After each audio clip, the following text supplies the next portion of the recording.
There's another universe. Please make some noise.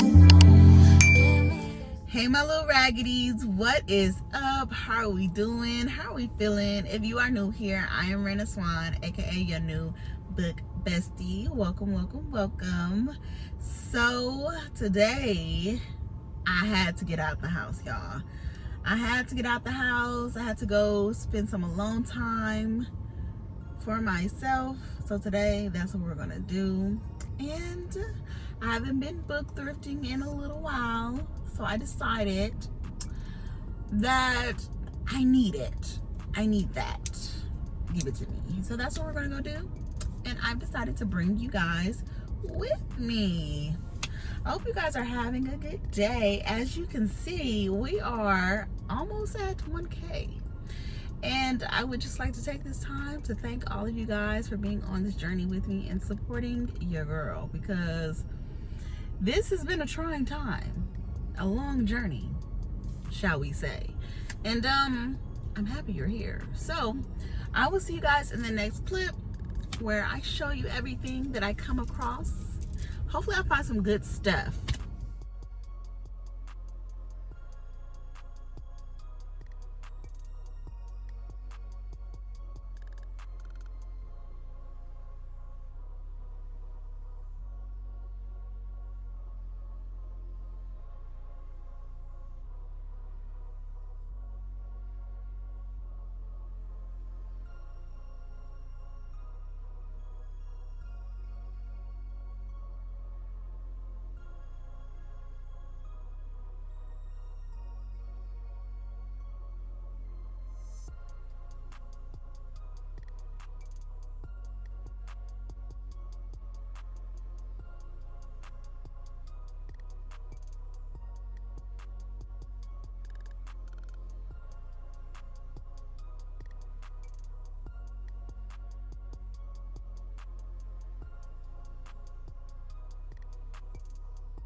Y'all, I have to put this hair up in a ponytail. It's hot. So I got 5 books. How much do you think they cost all together? Give me a number. Quick, quick, quick. Did you guess? $11. Actually, $10.95. Not bad, huh? All right, let's talk about what I got. I did find Their Eyes Were Watching God, and I've never read a Zora Neale Hurston book, so I was like, I have to get the classic. I have to get it, and we're gonna love it. We're going to love it, okay? A classic of Black literature, it tells with haunting sympathy and piercing immediacy the story of Janie Crawford's evolving selfhood through 3 marriages. Fair skinned, long hair, dreamy as a child, Janie grows up expecting better treatment than she gets until she meets Tea Cake, a younger man who engages her heart and spirit in equal measure and gives her the chance to enjoy life without being one man's mule or another man's adornment. It is a tribute to the author's wisdom that though her story does not end happily, it does draw to a satisfying conclusion. Janie is one Black woman who doesn't have to live lost in sorrow, bitterness, fear, or foolish romantic dreams. For Janie and the reader have learned 2 things everybody's got to do for themselves. They got to go to God, and they got to find out about living for themselves. Okay. Zora girl, I know that's right. So I had to get it. If I don't read another Zora book, at least I could say I've read one, right? Okay, so then as I kept going, I was like, oh, Dear Martin, I've never read this, but I hear it's really good. And then I kept going and going, and then I discovered, hey, this is book 2. Couldn't find book 3, but it's okay. Y'all. Okay, so this is an autographed copy. What? And I guess y'all gonna have to look up the synopsis for these books by yourselves because it's not on the back. What the hell? Okay, so yeah, y'all go ahead and go look up the synopsis for these. It ain't inside the thing either. It's not. I looked. I don't know. Yeah, it's just like reviews and stuff. Like, it's not. I'm not slow. I promise I'm not. I might be a little slow sometimes, but today I think my brain is working pretty well. Ain't no synopsis on this book. I don't know what's going on, but it is signed, so I'll cut her a little bit of slack for that. So we just gonna move on. So then I came across The Push. This is actually on my TBR, and I actually requested the audio from Libby, and they told me it was gonna be like 6 weeks or something or whatever. But now I have the book. Blith, is that how you say this man? Now is it a man or oh, she, her? Blith, Blythe, B-L-Y-T-H-E. Blythe Connor. Who names their child Blythe? Am I saying it right? Blythe? We're gonna say BC, Blythe Connor. BC is determined that she will be the warm, comforting mother to her new baby, Violet, that she herself never had.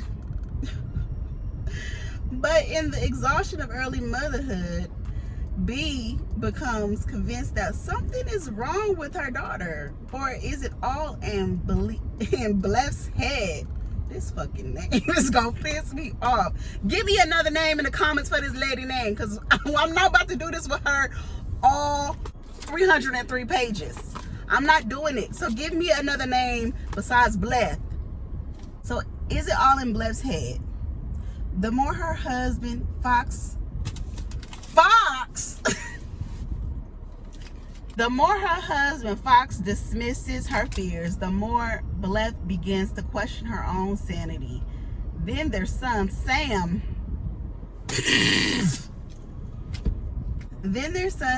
is born, and with him, Bleth has the blissful connection she always imagined with her child. But when their lives are changed in an instant, the devastating fallout forces Bleth to face the truth. The Push is an utterly immersive novel that will challenge everything you think you know about motherhood, what we owe our children, and what it feels like when women are not believed. And then last but not least on the list, I got The Sweetness of Water by Nathan Harris. And this was an unexpected gem, but something about this title told me a black person wrote this. I don't know how I knew it. The ancestors was like, pick it up, girl. Pick it up. So the ancestors whispered in my ear and told me that this was written by a black person. So when I picked it up, I said, let me go to the bag. Boom.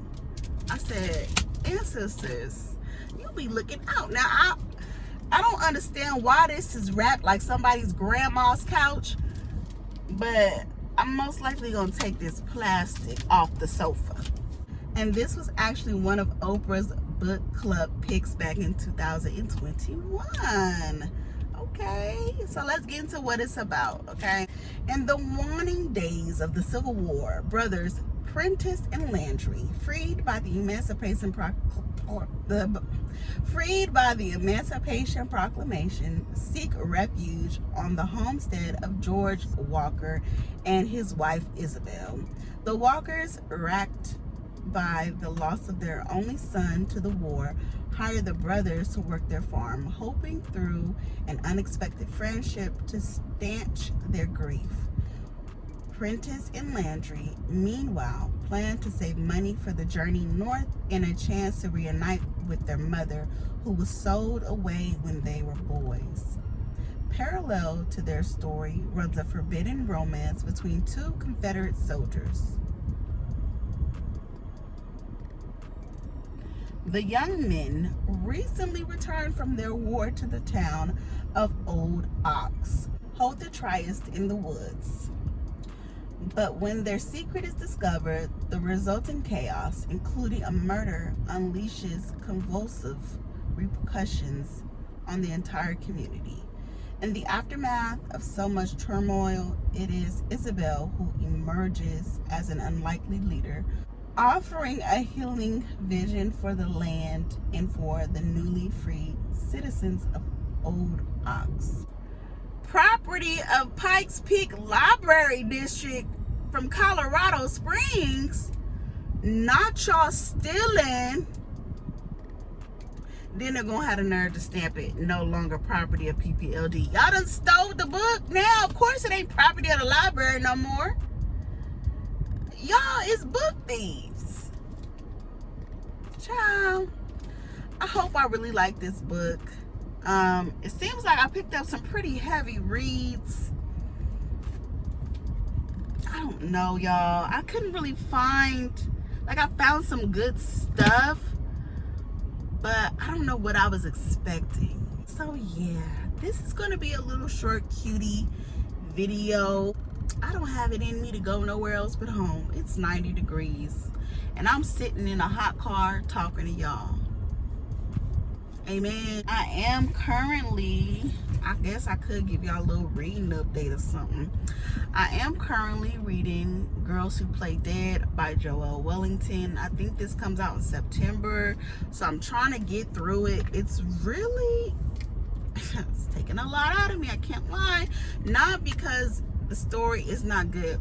I think the plot is very, very intriguing. You have a girl who's dead in a small town, and her best friend is left to pick up the pieces while grieving. And then her brother comes back into town, and he's all mysterious and cute and stuff. And you know, it has a lot of LGBTQ plus representation, and it has a very sad tone to it, for lack of better words. But what is really making me be like, I'm not really feeling this, is the fact that Joelle is using a lot of metaphors and a lot of similes, and I feel like she's overdoing it. Everything don't have to be a moment by moment situation, you know. Everything don't have to be some deep, complex thing that a person is doing. For example, the two characters will be having a conversation, and the character will say their line, and then Joelle will have 2 paragraphs of similes and metaphors to represent what that character is doing while feeling while saying said line. And then after the 2 paragraphs, she'll follow up with the other person's response. So by the time you get to the other person's response, you got to go back and look at what the other character said, because she done said so much shit between the 2 goddamn sentences. Why are you doing that? Now, I get these techniques are important in certain scenes that call for it. But baby, we walking through the park. You don't have to add, oh, we were walking through the park and she looked up and she saw the birds that reminded her of her play date back when she was a child, nuzzling in her mother's arms while eating her Lunchable. And then she remembered that she likes crackers just like the bird who was eating the cracker in the park. And then she realized she was in love. What does that have to do with this nigga who just asked, hey, you want to go get on the swing?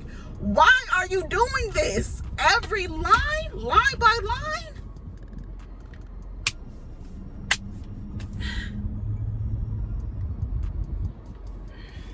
Now, like I said, the plot is really good.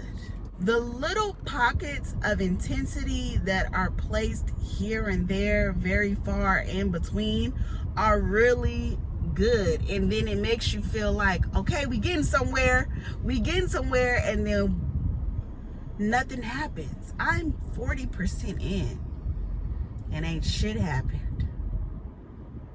A whole lot of nothing. I guess this is what slow burn mysteries are. And if that's the case, don't sign me up. Do not sign me up. I cannot wait for this to come out so that y'all can read it and tell me, Raina, you weren't wrong. If you decide to read it when it comes out, I want you to come back. I don't care what video you choose. If you decide to read this book, because it could just be me, don't let me deter you from reading this book. I want you to read it. And if I'm wrong, whatever video you come across, say, Raina, I read Girls Who Play Dead and you was wrong. I loved it. It was the bomb.com. Or you can come back and say, Raina, I see what you were saying. And I'm going to say, you know what? Thank you. Because now I know I wasn't tripping. Anywho, that's my reading update. I would go into a damn reading update for A Little Life with that ugly ass man on the cover. This lady cannot park and she better not hit my car. Thank you. Love you. I don't have the energy for it. It's way too long. Twice today I was thinking about DNFing it. I don't know. I still got 24 hours left in the book. It's just killing my whole month. I feel like I'm about to just DNF it and move on to the next thing because I don't even play like that. I don't even want to ruin my whole reading month because I'll mess around and end up in a reading slump fooling around with this dang on book. Anywho, make sure you guys like this video, leave me a comment, anything, okay, any emoji, and I will see you guys in the next video.